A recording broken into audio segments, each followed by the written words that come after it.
How to find a draft story on Instagram. Hey everyone, welcome back to the channel. In today's video, I'm going to show you how to find a draft story on Instagram. So now, without further ado, let's get started.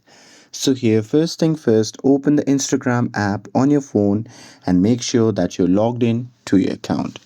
And now here, once you're inside the app, just tap on the plus icon shown in the top left corner of the screen.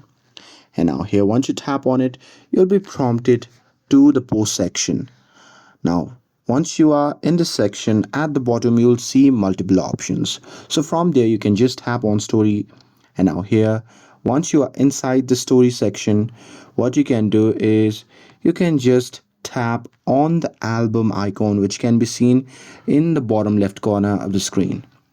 And now here, once you see the interface like this, at the top left side, you will see the option labeled as drafts. So simply tap on it. And now here, once you tap on that, on the next page, you will be able to see all your drafted story. And that's it. With this, if you found this video helpful, then don't forget to like, share, and subscribe to get updated for more videos.